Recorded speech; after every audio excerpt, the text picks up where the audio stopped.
He'll be to the right of the Secretary in position of honor, so right here. That'd be good.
Well, good afternoon, everyone. First, let me say what a pleasure it is, as always, to have Secretary General Stoltenberg here in Washington at the State Department. Let me first note the drone attack yesterday by Iranian-backed militia on U.S. forces in Jordan that killed 3 of our soldiers, wounded many others. First and foremost, I'm thinking of those who lost their lives, those who were wounded, their family members, and their friends. Every day, we have our men and women in uniform around the world who are putting their lives on the line for our security, for our freedom. I am, as always, humbled by their courage and their sacrifice. From the outset, we've been very clear in warning that anyone looking to take advantage of conflict in the Middle East and try to expand it, don't do it. We've taken steps to defend ourselves and to defend our partners, as well as to prevent escalation. And the President's been crystal clear. We will respond decisively to any aggression. And we will hold responsible the people who attacked our troops. We'll do so at a time and a place of our choosing. At the same time, we remain focused on our core objectives in the region, both in terms of the conflict in Gaza and broader efforts to build truly durable peace and security. To that end, I had an opportunity to meet today with the Prime Minister and Foreign Minister of Qatar on the ongoing effort to get hostages out and to create an extended pause.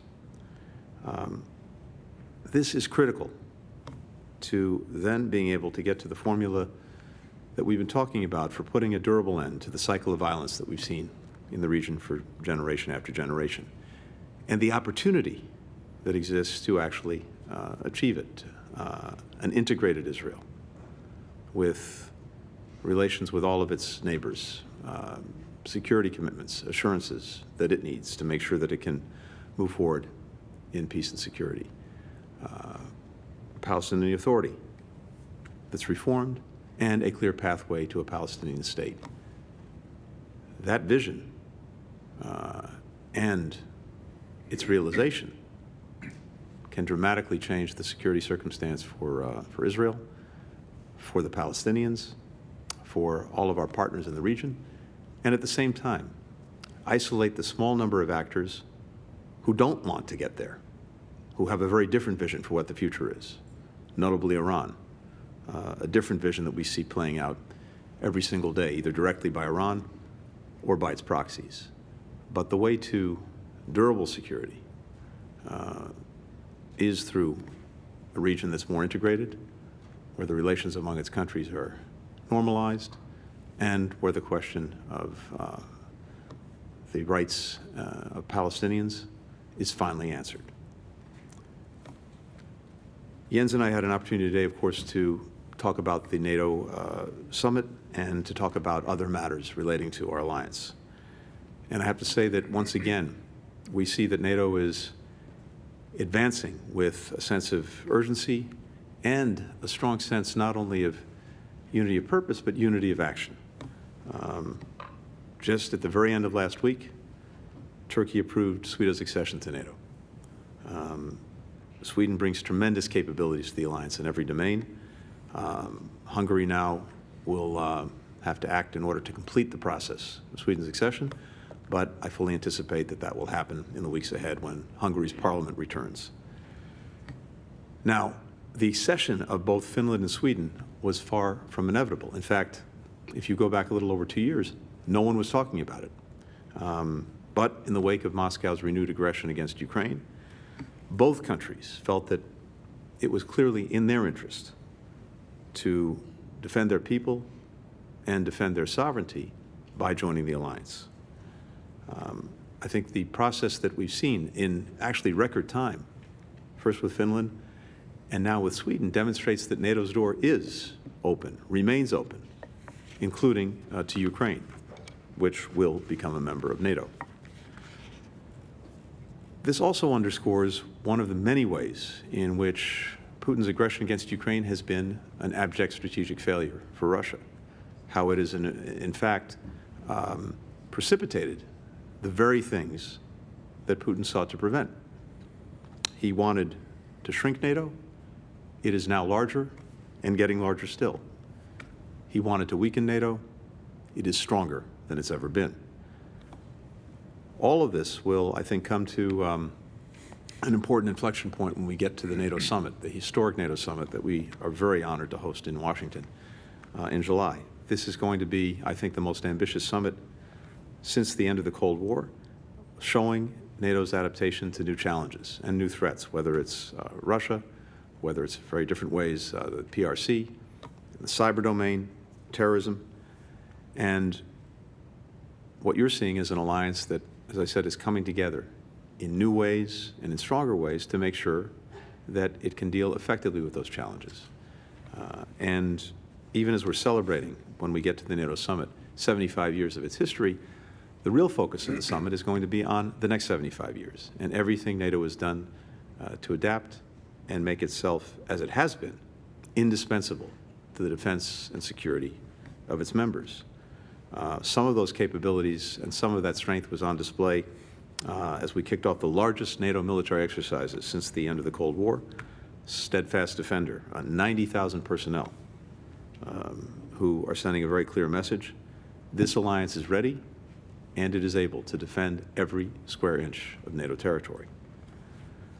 We discussed with the Secretary General NATO's unwavering support for Ukraine. Last week, NATO signed a $1.2 billion contract to produce 220,000 artillery shells. That's going to help allies restock their own arsenals, and it complements efforts by the United States, by the European Union, by Ukraine, to ramp up defense production. This will make NATO itself and all allies much more resilient for future threats as we move forward. As all of us take on these challenges, and I want to emphasize, in the case of Ukraine, we've seen this very, very clearly. There's probably never been a better example of burden sharing in the history of the alliance and the partnerships that we have with different countries than we see when it comes to Ukraine. As I've mentioned before, the support that the United States has provided to Ukraine has been exceptional, about $75 billion over the last couple of years, but our partners and allies, notably our core NATO allies, have provided more than $110 billion over that same period of time. And whether it's military support, whether it's economic support, whether it's humanitarian support, the burden sharing that we've seen in the case of Ukraine has been more than exemplary. But in order to make sure that that continues, that all of us step up and do what's necessary to continue to ensure that Ukraine knows success and Russia knows strategic failure, it is vital that Congress pass the supplemental budget request the President's put before it. Without it, simply put, everything that Ukrainians achieved and that we've helped them achieve will be in jeopardy. And absent that supplemental, we're going to be sending a strong and wrong message to all of our adversaries that we are not serious about the defense of freedom, the defense of democracy. And it will simply reinforce for Vladimir Putin that he can somehow outlast Ukraine and outlast us. Well, that's not going to be the case. We have to make sure that it's not the case. Finally, let me just say that we have a lot of work to do over the next few months to prepare for the summit. I think we had today very good sessions with the Secretary General, and we'll be meeting shortly with the National Security Advisor and the Secretary of Defense over at the Pentagon to continue that work. I look forward to that and look forward to the weeks and months ahead as we prepare for NATO summit. Jens, over to you. Thanks so much, Secretary Blinken there, Tony. Thank you for hosting me here in Washington. It is always good to meet with you, and even more important given the dangers we face. So let me begin by offering my deepest condolences for the US troops killed and wounded in yesterday's drone attack in Jordan. We see Iran continue to destabilize the region. Iran also bears responsibility for backing terrorists who attack ships in the Red Sea. Tehran's behavior reminds us of what a world without rules look like. Unpredictable and dangerous, a world where our security becomes more expensive. I welcome your tireless diplomacy, Secretary Blinken, to prevent further escalation of the war in Gaza, your efforts to alleviate human suffering, and your hard work towards a peaceful resolution.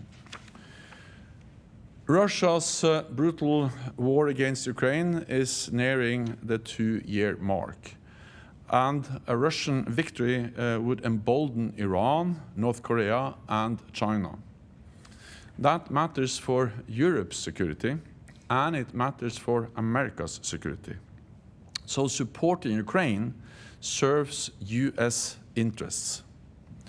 For a tiny fraction of annual defense spending, the United States has helped Ukraine destroy a major part of Russia's combat capacity without placing a single American soldier in harm's way.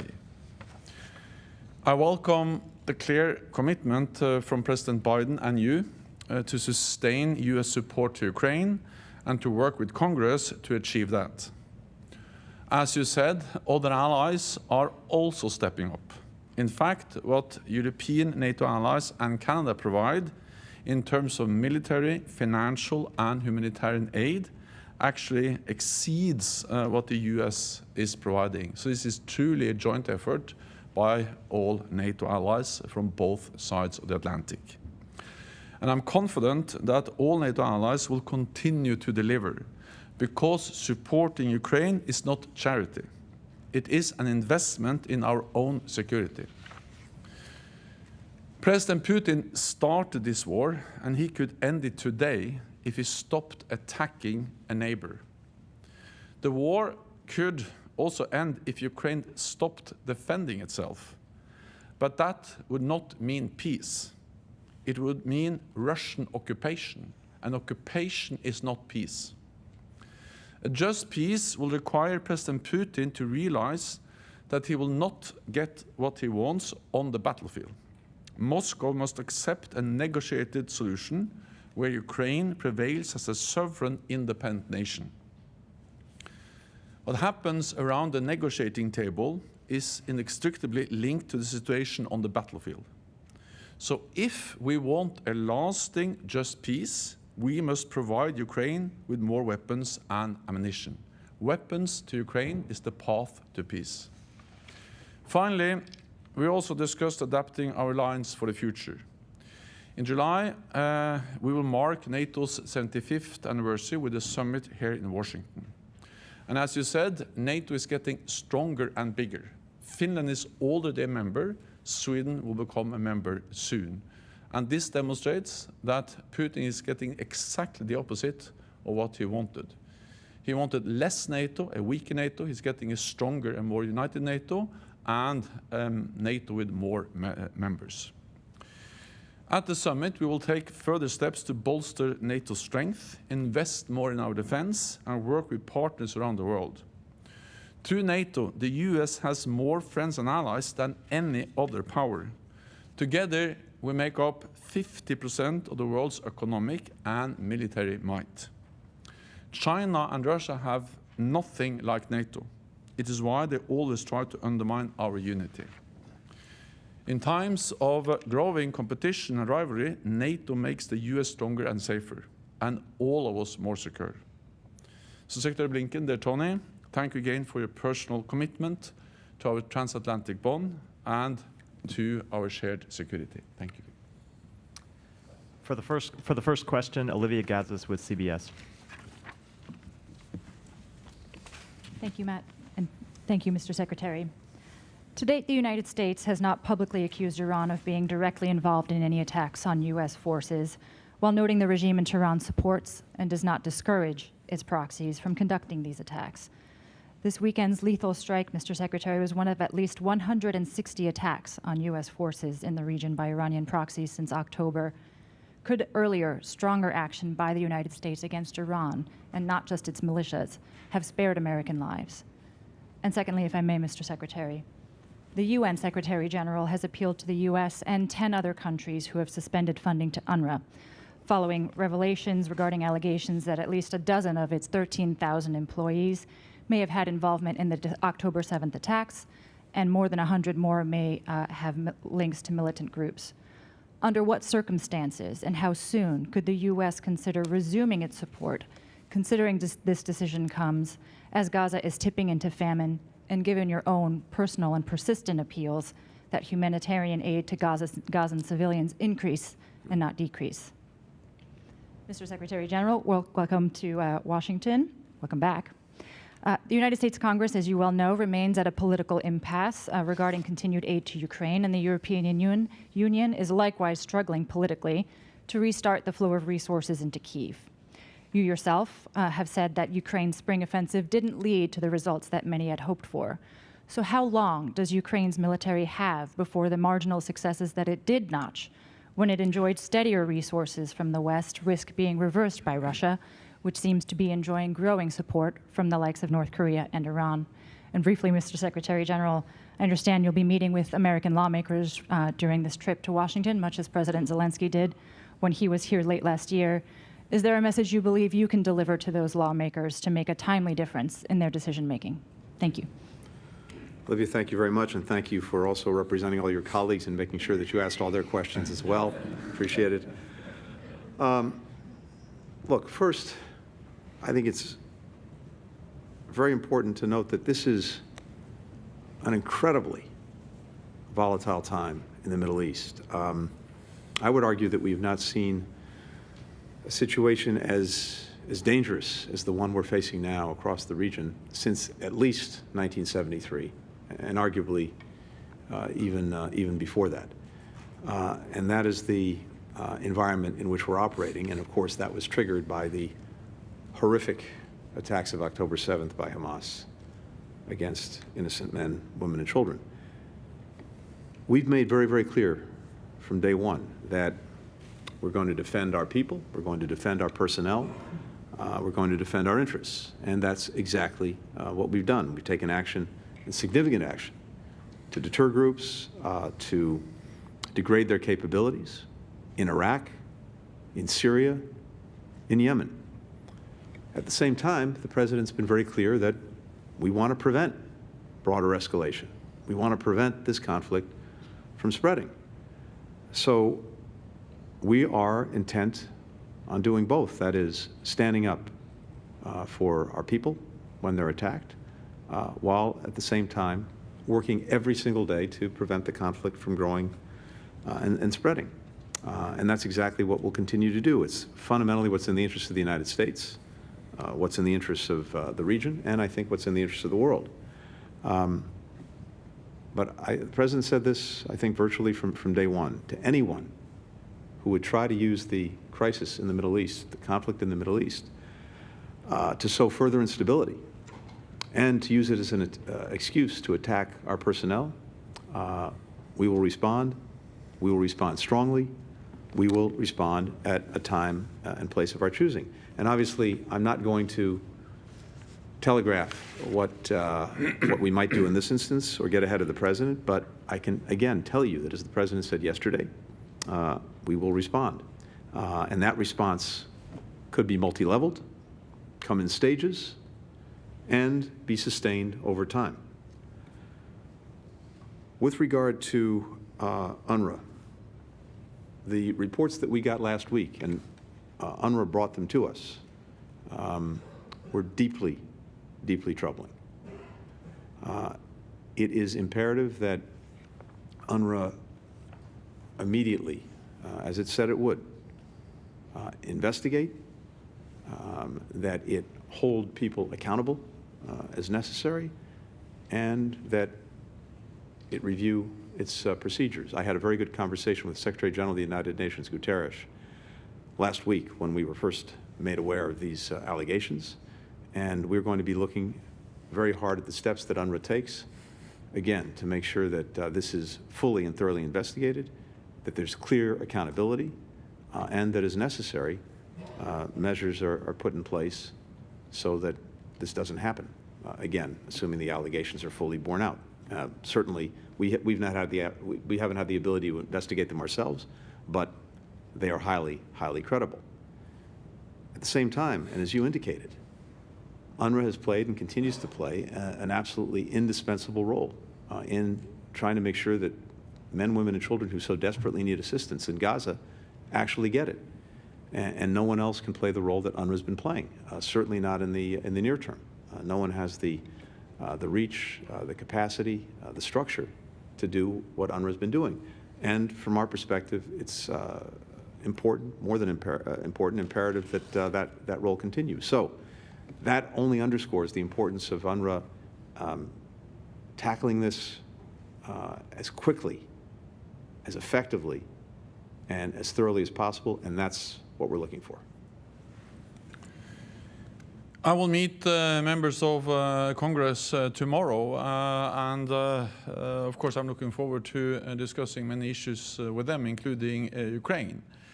I'm confident that all NATO allies, also the United States, will continue to provide support to Ukraine, because this is in our own security interest to do so. It will be a tragedy for the Ukrainians if President Putin wins, but it will also make the world more dangerous and all of us more insecure. It will embolden other authoritarian leaders, not only President Putin, but also North Korea, Iran, and China, to use force.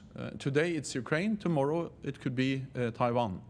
So therefore it is in our interest to ensure that Ukraine prevails as a sovereign, independent nation. And the support we are providing is making a difference. There's a steady flow of ammunition and weapons from NATO allies, and we have seen that this support has enabled the Ukrainians to actually make big achievements. We have to remember where we started.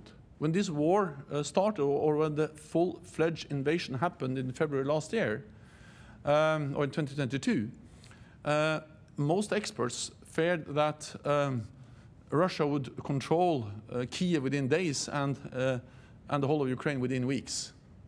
The reality is that the Ukrainians were able to push back the Russian forces, and they have liberated 50% of the territory that Russia occupied at the beginning of the war. They have been able to inflict heavy losses on the Russian armed forces, more than 300 casualties. Thousands of armored vehicles have been destroyed, and hundreds of planes. And this is something we all have achieved without putting any NATO soldier, US soldier or any other NATO soldier, in harm's way, but just by providing military support to Ukraine. And Ukrainians have been able to open the western part of the Black Sea to push the Russian Black Sea fleet to the east.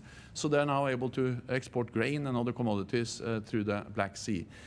These are substantial achievements, and they continue to conduct deep strikes on Russian positions. So this idea that it doesn't help to help them, actually the Ukrainians have proved the opposite. Then, of course, we all would like to have seen more progress in the offensive, but we should not underestimate the achievements the Ukrainians have already made. And if we want an end to this war, the only way to end this war is to convince Putin that he will not win on the battlefield. And the only way to achieve that is to provide weapons to Ukraine from the United States, from other allies and partners. So support to Ukraine is a good deal for NATO, for the United States, for all of us. Then you asked me one more question, I think.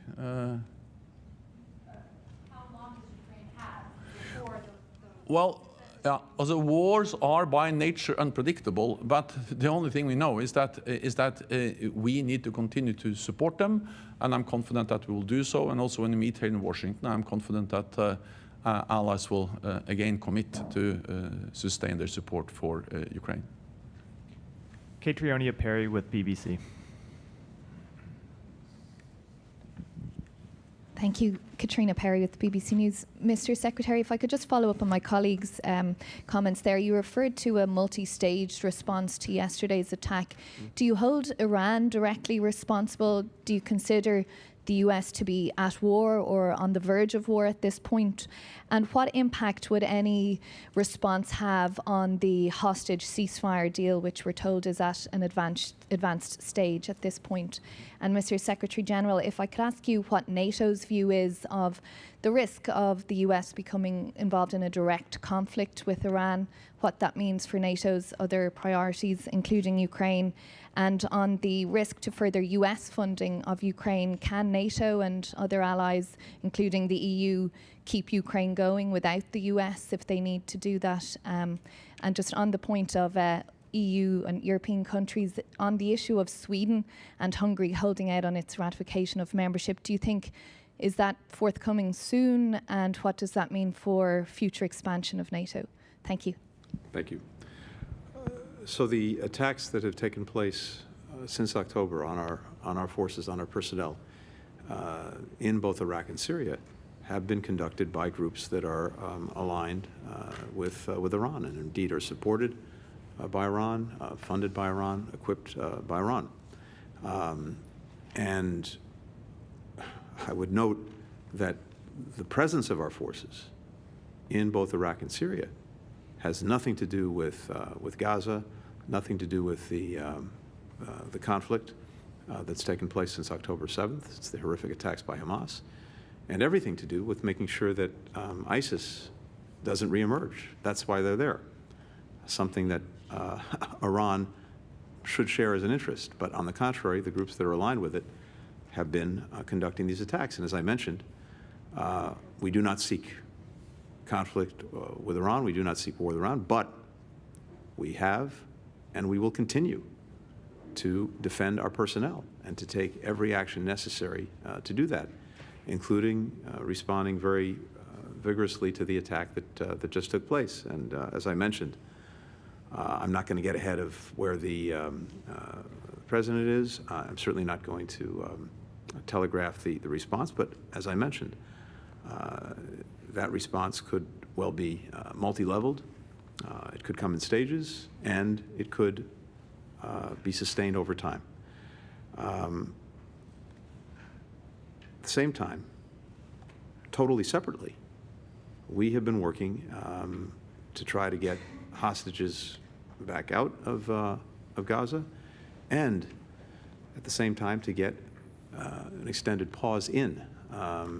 And that effort is something that we are very, very actively pursuing right now with, of course, our partners in Qatar and Egypt, as well as Israel.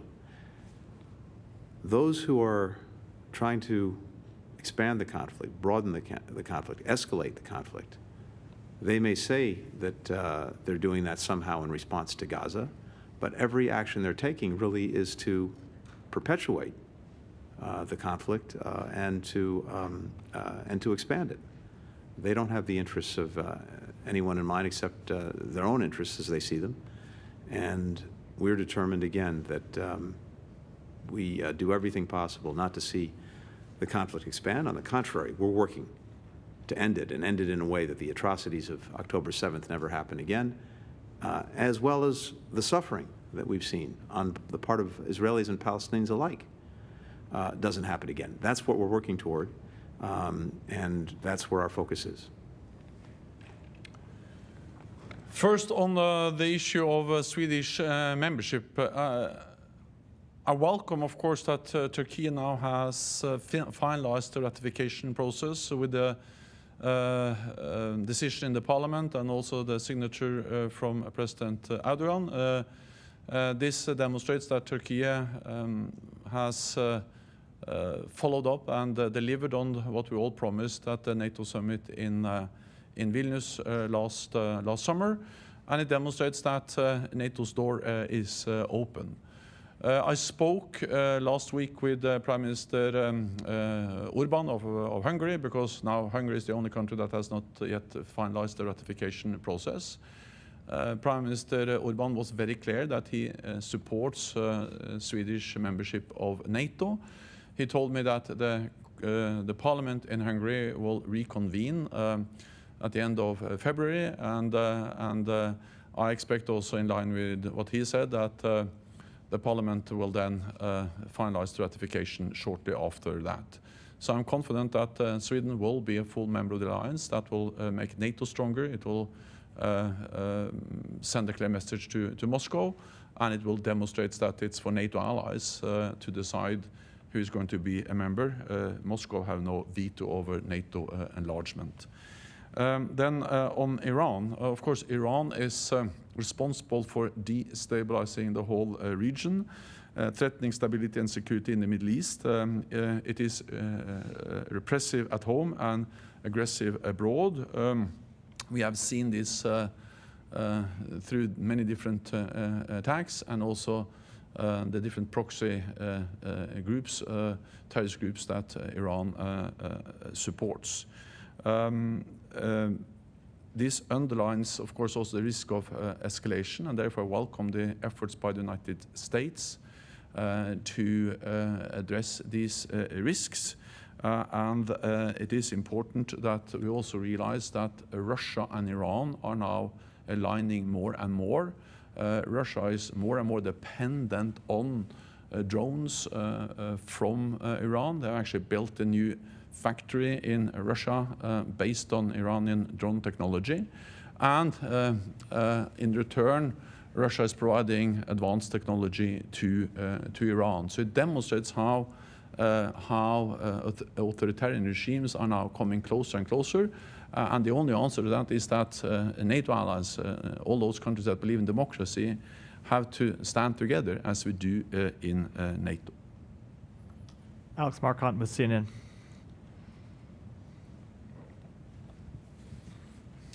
Thank you. Mr. Secretary, if I could start with you, specifically about the hostage and ceasefire talks. Can you share specifically what progress was made yesterday in Paris?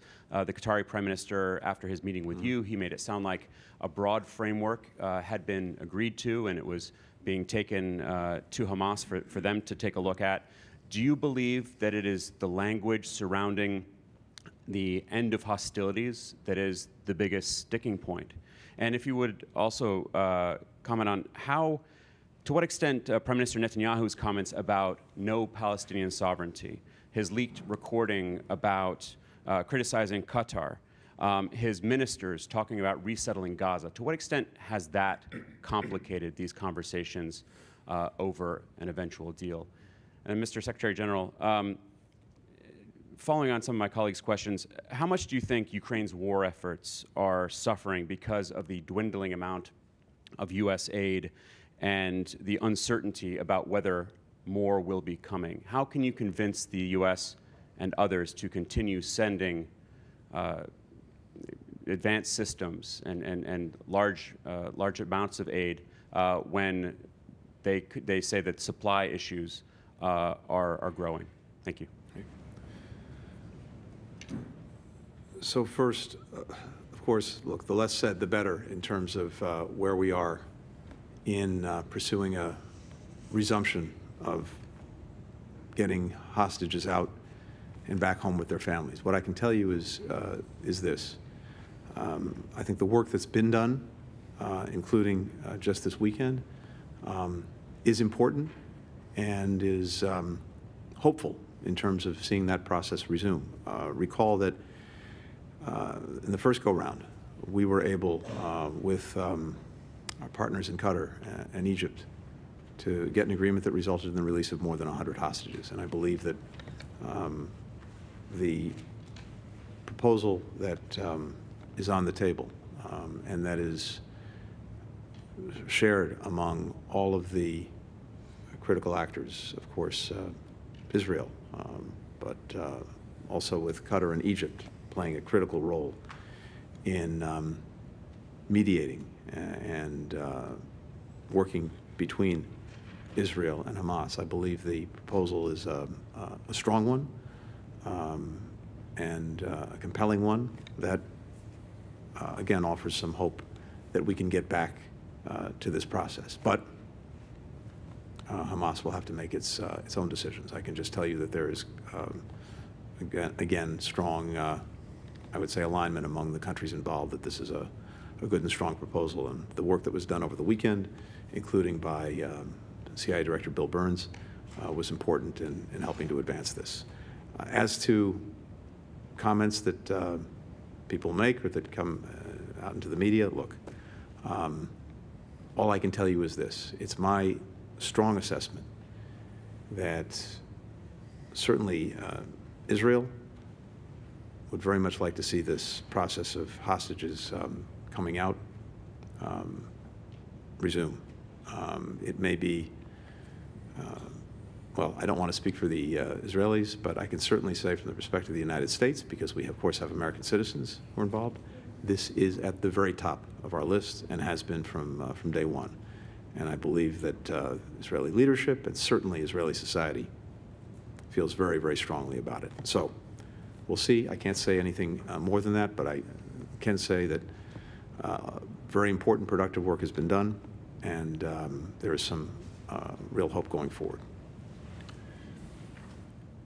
The United States has demonstrated leadership in mobilizing NATO allies to support Ukraine, and I count on the United States, and I'm confident that the United States will continue to do so, because it is in the interest of the United States to ensure that President Putin does not win in Ukraine. And we have to remember that this is something we actually do together in all NATO allies and partners. As Secretary Blinken just referred to, European allies have actually provided more support in total for Ukraine than the United States. I commend the United States, but we must not forget that this is a joint effort of all allies. And if you put together what European allies and Canada are providing, it actually exceeds the US support. So this is burden sharing, joint effort by all allies together. And we do so in solidarity with Ukraine. But our support is not charity, it is an investment in our own security, because we know that this is closely watched also in Beijing. And we also see how China and Russia are aligning more and more, how China is propping up the Russian economy, including the defense production. We see how China is repeating and spreading the same narrative about the war as Russia, how China has failed to condemn the illegal invasion of Ukraine. And then we have to remember that just days before the full-scale invasion, China and Russia, President Xi and President Putin, signed a joint partnership agreement where they promised each other limitless partnership. So I understand that many allies are also concerned about China, but that's not an argument for being less concerned about Ukraine. Security is not regional, security is global. What happens in Europe matters for Asia, what happens in Asia matters for Europe, and today it's Ukraine, tomorrow it can be Taiwan. So therefore it is in our interest to ensure that we provide the weapons and support they need, and I'm confident that allies will do so. To make sure that we can do that, we need the money, but we also need to ramp up production. And I welcome what has been done in the United States. Tomorrow I will go on Wednesday I will go to Alabama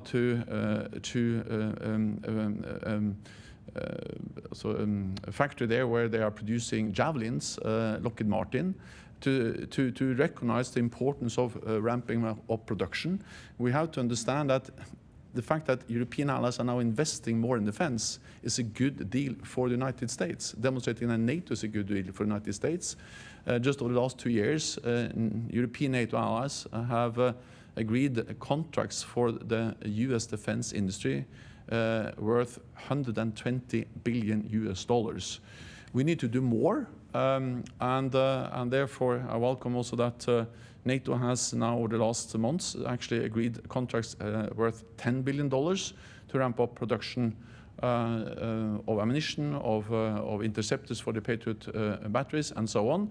That enables us to replenish our own stocks, but also to continue to provide support to Ukraine.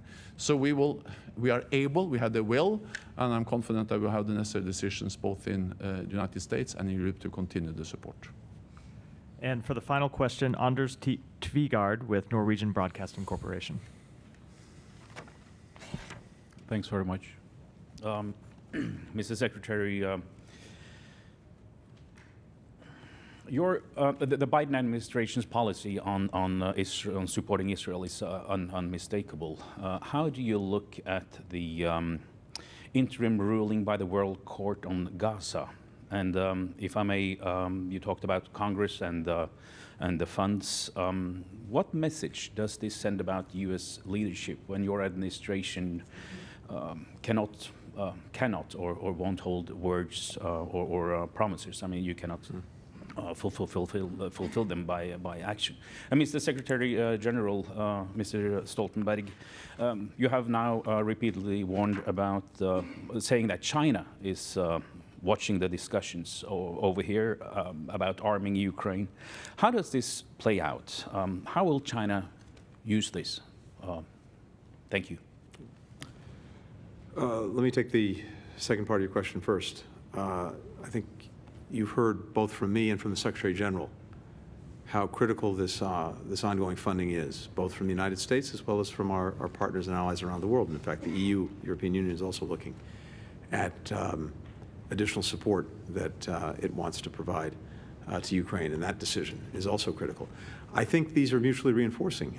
As Jens said, the fact that our own allies and partners have actually provided more than the United States, as much as we've already done, should reinforce the message to Congress as it's considering the supplemental budget request that we really do have what is so critical, and that is burden sharing, that this is a load that is being borne more than equitably among allies and partners. And by the way, not just in Europe, of course, we have key partners in other parts of the world, notably in Asia, who are participating in this.